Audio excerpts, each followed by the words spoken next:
वित्त मंत्री ने अपने तीसरे पैराग्राफ में महंगाई पर मात्र 10 शब्द बोले हैं। रिस्पांस में जो हुआ है वो बहुत कम है। रिस्पांस में जो कॉपी पेस्ट किया गया है वो भी ठीक से नहीं किया गया है। 2 करोड़ 90 लाख लोगों को फायदा होगा, ये एक बहुत एग्जैजरेटेड नंबर लगता है, ऐसा नहीं होने वाला है। नीट पर एक शब्द नहीं बोला वित्त मंत्री ने। स्कूल एजुकेशन का ये हाल है कि लगातार बजट के बनिस्बत स्कूल एजुकेशन के बजट को घटाया जा रहा है। जहां पर प्रदर्शन बुरा रहा वहां पर हो सकता है बदला लिया जा रहा हो, जहां प्रदर्शन अच्छा रहा वहां पर भी कुछ नहीं दिया। ये जो डॉक्यूमेंट्स होते हैं वो थोड़ी देर पहले ही अपलोड हुए थे, तो उसको और डिटेल में देखकर हम आपको एक और डिटेल टिप्पणी देंगे। लेकिन फौरी तौर पर जो बड़ी बातें हैं उस बजट पर आपको कांग्रेस पार्टी की प्रतिक्रिया इस मंच से मिल रही है। ये देखकर खुशी है कि वित्त मंत्री निर्मला सीतारमण ने कांग्रेस के न्याय पत्र को, कांग्रेस के चुनावी घोषणा पत्र को बड़ी तल्लीनता से और बड़े गौर से पढ़ा, और उनका ये जो कुर्सी बचाओ बजट है ये एक तरह से कॉपी पेस्ट हमारे जो प्रपोजल्स थे उस घोषणा पत्र में ऐसा प्रतीत होता है। उसमें से एम्प्लॉयमेंट लिंक्ड इंसेंटिव था, पहली नौकरी पक्की जो अप्रेंटिसशिप स्कीम प्रोग्राम था जिसको इंटर्नशिप प्रोग्राम के तौर पे प्रस्तुत किया गया है, एंजल टैक्स का जो स्टार्टअप से अबॉलिशन की बात हमने अपने घोषणा पत्र में, न्याय पत्र में कही थी, ये सारी बातें वहां से उठाई गई हैं। हमारी आशा और विश्वास है कि आने वाले दिनों में वो हमारे घोषणा पत्र की और भी अच्छी चीजों को उठाएंगी और इस देश को उसका लाभ पहुंचेगा।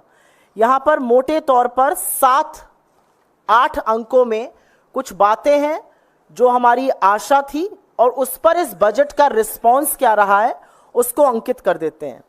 सबसे बड़ी बेरोजगारी की समस्या इस देश के सामने है और यह हमारे देश की सबसे बड़ी चुनौती है, और आशा थी कि इस बजट में ऐसा कुछ होगा जिससे कि रोजगार का सृजन होगा, बेरोजगारी की समस्या का अंत होगा। आज छोटी छोटी नौकरियों के लिए लाखों लोग आवेदन देते हैं। रिस्पांस में जो हुआ है वो बहुत कम है। रिस्पांस में जो कॉपी पेस्ट किया गया है वो भी ठीक से नहीं किया गया है, और रिस्पांस में कहा गया है कि 2 करोड़ 90 लाख लोग, 3 तरह की स्कीमों में करीब 2 करोड़ 90 लाख लोगों को फायदा होगा। ये एक बहुत एग्जैजरेटेड नंबर लगता है, ऐसा नहीं होने वाला है, और कहीं ना कहीं रोजगार सृजन का एक बड़ा मौका खो दिया गया है। दूसरी बात महंगाई की। ये देश कमर तोड़ महंगाई से जूझ रहा है। आज होलसेल प्राइस इन्फ्लेशन करीब 3.4% है। फूड इन्फ्लेशन की जो लास्ट रीडिंग थी वो 9.5% है, और उसके बाद भी इकोनॉमिक सर्वे में 1.7% के एक मैन्युफैक्चरिंग डिफ्लेटर की बात की गई है। इन नंबर्स को जस्टिफाई करने के लिए विश्व के बड़े बड़े अर्थशास्त्री उस डिफ्लेटर के नंबर से यकीन नहीं रखते हैं, और यह भी मानना बड़ा मुश्किल है कि अगर 8.2% जीडीपी ग्रोथ हो रही है तो कृषि सिर्फ 1.4% पे और कंजम्पशन जो 2/3 हिस्सा होता है जीडीपी का वो मात्र 4% पे कैसे ग्रो हो रहा है। खैर, इकोनॉमिक सर्वे में महंगाई पर कुछ सेंटेंसेस, कुछ वाक्य बोले गए थे। वित्त मंत्री ने अपने तीसरे पैराग्राफ में महंगाई पर मात्र 10 शब्द बोले हैं। तो महंगाई को खत्म करने की, आम आदमी को राहत दिलाने की, जरूरी सामानों पर टैक्स को कम करने की कोई राहत कहीं दिखाई इस बजट में नहीं दी है। तीसरा जिस पर हम बात करना चाहते हैं वो शिक्षा है, और यह सच है कि शिक्षा का बड़े तौर पर गुणवत्ता उसमें कम है। आज बच्चे अपनी क्लास के हिसाब से, आधे से ज्यादा बच्चे अपनी क्लास के हिसाब से, जिस क्लास में वो हैं उस तरह का ना टेक्स्ट पढ़ सकते हैं, ना उस तरह की मैथ कर सकते हैं, ना उस तरह का गणित कर सकते हैं, और यह भी माना जाता है कि उस तरह की स्किल नहीं है। तो शिक्षा पर कहीं ना कहीं ध्यान देना जरूरी था। एक और बात, और यह बहुत बड़ी बात आज की तारीख में, यह बहुत गर्म मुद्दा है, यह बहुत बड़ा मुद्दा है, और वो मुद्दा नीट का है। नीट की परीक्षा जिस तरह से लीक हुई, नीट वो परीक्षा है जो स्कूल के शिक्षा के बाद होती है, 12वीं के तुरंत बाद की परीक्षा है, और आशा थी कि इस पर बजट में कुछ ना कुछ अंकित किया जाएगा। लेकिन नीट पर एक शब्द नहीं बोला वित्त मंत्री ने। स्कूल एजुकेशन का यह हाल है कि लगातार बजट के बनिस्बत स्कूल एजुकेशन के बजट को घटाया जा रहा है, और पिछले बार के बजट में 1,16,417 करोड़ रुपए खर्च करने की बात थी, लेकिन जो अनुमानित, जो रिवाइज्ड हुए हैं फिगर्स, उसमें वो 1,08,868 रुपए खर्चा हुआ है। करीब 8,000 करोड़ रुपए एजुकेशन पर, शिक्षा जैसी चीज पर कटौती की गई है। चौथा पॉइंट हेल्थ केयर, स्वास्थ्य का है, और यह सर्वविदित है, सबको पता है कि पब्लिक हेल्थ केयर का बुरा हाल है, सरकारी अस्पतालों का बुरा हाल है, डॉक्टर की, नर्सेस की, टेक्नीशियंस की कमी तो है ही, जांच की मशीनों की, डायग्नोस्टिक्स की भारी कमी है। और यह माना जा रहा था कि हेल्थ पर, स्वास्थ्य पर खर्चा ज्यादा किया जाएगा, लेकिन स्वास्थ्य पर भी जीडीपी के बनिस्बत खर्चा घटाया जा रहा है और अब सिर्फ वो 1.9% रह गया है। और सुनने की बात यह भी है कि पिछली बार का जो बजटेड अमाउंट था वो 88,956 करोड़ था, खर्च 80,000 करोड़ से कम किया गया, 8,000 करोड़ की से ज्यादा की इसमें भी कटौती की गई। पांचवा जरूरी पॉइंट है कि आय जो थमसी गई है, जो वेज बिल थमसे गए, जो लोगों की इनकम और आय बढ़ नहीं रही है, लगभग 6 साल से लोगों की इनकम एक जैसी प्रतीत हो रही है।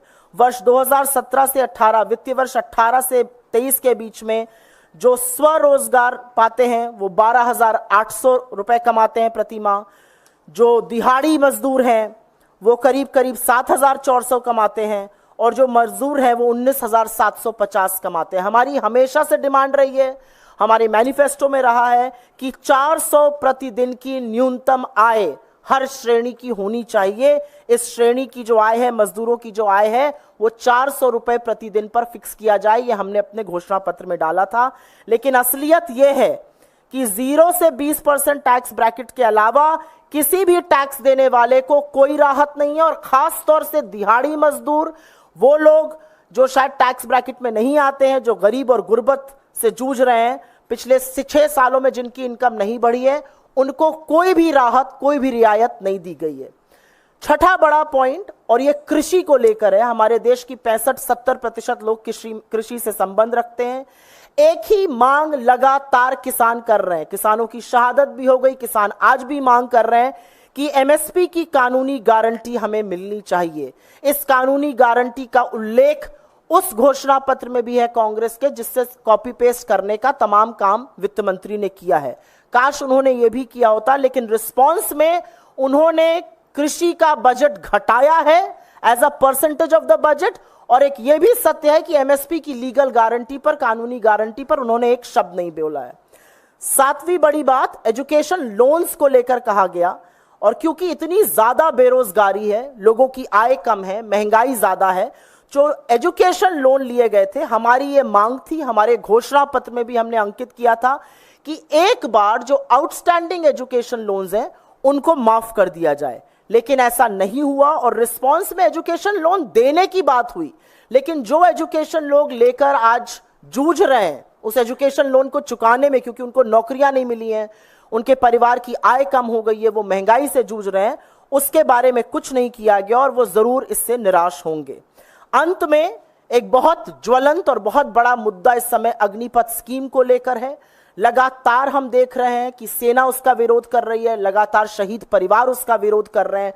दो तरह की भ्रांति करने का, दोयम दर्जा सेना के एक वर्ग को देने का विरोध किया जा रहा है, और हमारी शुरू से मांग ये रही है, हमारी मैनिफेस्टो में था कि अग्निपथ स्कीम को विड्रॉ किया जाए, लेकिन अग्निपथ स्कीम पर भी एक शब्द नहीं था, उसको खत्म करने का, उसको विड्रॉ करने के बारे में भी कोई उल्लेख नहीं था। आपके सवालों का स्वागत है। Please direct your questions in English to begin with, or even in Hindi. Hi, Smita Sharma. Mr. Chidambaram, a question to you. You know, it feels like they are giving more incentives perhaps to the new tax regime to force people to move to it. If you were the finance minister today, would you have kept 2 tax regimes to begin with? Which one would you have preferred? और एक हिंदी में अगर सुप्रिया आप सवाल का जवाब दे सकें, जो long term capital gain taxes से इंडेक्सेशन रिमूव किया गया है, उसका रियल एस्टेट पे क्या असर रहेगा, और क्या ये इनहेरिटेंस टैक्स के तौर पर ही अब देखा जाएगा? See, a 2 tax regime is a bad idea. If you want to introduce a new tax regime, you should have announced it well in advance and say, from this financial year, everybody has to move to a new tax regime. A 2 tax regime is unacceptable and a bad idea. It will lead to tax arbitration, and people will be confused whether they should remain in the old regime or switch over to the new regime. I'm told it's even more complicated, that if you can switch once, you can switch back, but if you switch a second time, you can't switch back. I mean, I'm thoroughly confused. I don't think they've given great incentives to switch over to the new tax regime in this budget. They did it in the earlier budgets. This time they've only reduced the tax effect by enlarging the slabs. But that will benefit only people in the 0 to 20% tax bracket. I don't think it benefits anyone above the 20% tax bracket. The answer to your question is, I do not and I would not support a two-tax regime. On the other question about long-term capital gains, there is, as I speak, there is total confusion. They have removed the second proviso to section 48, but the third proviso refers to the second proviso. So unless you go through the fine print of the finance bill and read it carefully and analyze it carefully, I can't come to any conclusion. But by and large, the commentators on television seem to think that as far as real estate is concerned, the indexation benefit has been removed, and any sale after 23rd of July 2024 will be without the benefit of indexation. Now, a large number of people who have bought houses and the value is appreciated will certainly suffer. But as I said, I would reserve my judgment on the effect of the tax changes.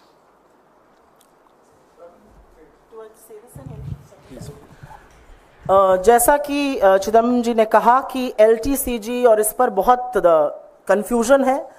Second proviso को सरकार ने remove किया है, लेकिन third proviso second proviso को refer करता है, तो उसकी एक बहुत विवेचना करनी पड़ेगी. लेकिन जो फौरी तौर पर समझ में आ रहा है वो ये है कि इंडेक्सेशन हटाया गया है. लोगों का ये मानना है, सोशल मीडिया और टीवी पर इस पर डिबेट चालू है. और अगर इंडेक्सेशन हटाया जाएगा तो अगर किसी का पुराना घर है और वो आज की तारीख में बेचे तो उस पर बहुत बड़ा टैक्स लायबिलिटी पड़ेगी, क्योंकि आप इंडेक्सेशन अलाउ नहीं कर रहे हैं. और ये मिडिल क्लास पर एक बहुत बड़ा प्रहार है. आपने 10 लाख में घर खरीदा, अगर आप 50 लाख में कल तक बेचते तो आपको इंडेक्स वैल्यू माइनस जो सेल पर बेच रहे थे उस पर टैक्स देना पड़ता. आज आपको जो सेल पर कर रहे हैं और जिस वैल्यू पर वो था उस टाइम पर, उस पर टैक्स देना पड़ेगा. इससे काले धन में भी मुझे लगता है और कैश में भी, जो कैश ट्रांजैक्शंस होते हैं घर खरीदने पर, उस पर भी प्रभाव पड़ेगा. पर हम इस पर अपनी टिप्पणी इसलिए सीमित रखना चाहते हैं क्योंकि उन दोनों प्रोवाइजो को पढ़कर एक डिटेल टिप्पणी आपको देंगे. सुप्रिया जी, चिदम्बरम साहब, सवाल है कि आप जब फाइनेंस मिनिस्टर थे उस वक्त में एमएसपी की लीगल गारंटी नहीं की गई. आज आपको लगता है कि भारत की अर्थव्यवस्था इसके लिए तैयार है कि किसानों को एमएसपी की लीगल गारंटी दी जा सके? Please understand, 10 years ago, there was no clamor for a legal guarantee. So why don't you ask finance ministers, if they are alive, 20 years ago, why did you not give a legal guarantee? Every response has to be contextual. Today, there is a clamor for a legal guarantee. The government of the day must respond to that demand. Either it should say, we accept the demand, or we do not accept the demand. There's no point in asking, why did you not give a legal guarantee 10 years ago? My answer is simple. 10 years ago, there was no demand. There was no widespread demand for a legal guarantee. 10 years later, there will be another kind of demand. The government of that day will have to respond to that demand. Well, we think it's feasible. We have put it in our manifesto. it's possible to give a legal guarantee for the MSP. Sir, Sorry. Sir, Andhra Pradesh has been given a special package. Bihar has been given incentives. Do you think that opposition rule states have got a raw deal in this budget? Simple. If those announcements had not been made, Mr. Naidu and Mr. Kumar would have withdrawn support. These are what we call life. What is that? Lives. No. In a swimming pool, lifelines. Mr. Modi is saving the life of his government. Unless you want his government to come to an end, you will appreciate him. He is now bending down to Mr. Naidu and Mr. Kumar and says, I'm saving my life. You have saved my life. So please take whatever you wanted. And if they make more demands, he will concede that demand. Ma'am मेरा सवाल मैं भी पूछना चाह रहा हूँ आपसे कि कई सांसद हैं जो ऐसी स्टेट्स है जहाँ पर बीजेपी का प्रदर्शन अच्छा नहीं रहा, जैसे हरियाणा, महाराष्ट्र महाविकास आघाड़ी के वहाँ सांसदों ने प्रदर्शन तक किया संसद के बाहर कि नाम तक नहीं लिया गया हमारे राज्य का, और ऐसे चुनाव ऐसे ये राज्य हैं जहाँ पर चुनाव भी होने, आपको लगता है इसका असर वहाँ पर पड़ेगा क्योंकि उनको कुछ खास तरजीह नहीं दी गई और केवल इन 2 राज्यों को तरजीह दी गई है? आप सिर्फ उन राज्यों की बात क्यों कर रहे हैं जहां प्रदर्शन बुरा रहा? जहां प्रदर्शन अच्छा रहा, 87 सीटें थी मध्य प्रदेश, छत्तीसगढ़ और उड़ीसा में मिलाकर, 84 बीजेपी में ने जीती। उन राज्यों को क्या मिला? जहां पर प्रदर्शन बुरा रहा वहां पर हो सकता है बदला लिया जा रहा हो, जहां प्रदर्शन अच्छा रहा वहां पर भी कुछ नहीं दिया। तो जैसा कि चिदम्बरम जी ने कहा, यह अपनी सरकार को बचाने की, अपनी कुर्सी को बचाने वाला बजट था और कुर्सी को बचाने के लिए सारी कवायद की गई है। अभी आगे आगे देखिए होता है क्या।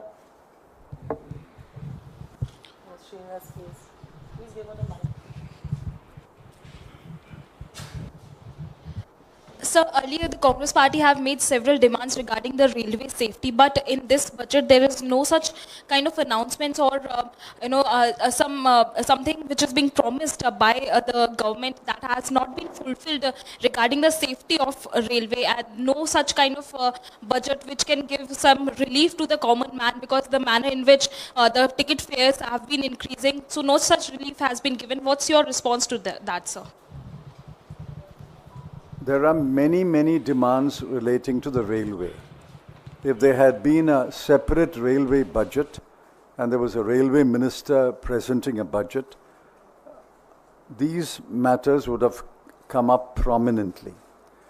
The finance minister has devoted a few paragraphs to talk about new railway projects. But there is no mention about safety of railway. Railway safety is at its lowest point. There is practically a railway accident every month. And I think the last 2, 3, 4 months, there has been one accident every month. There's no mention of Kavach. There's no mention of the kind of expenditure that is being devoted to railway safety. There is no talk about the coaches and the bogies for the poorer classes being reduced. There's no talk about increasing railway fares. Poor people are being pushed to buy higher price tickets for so-called premium trains.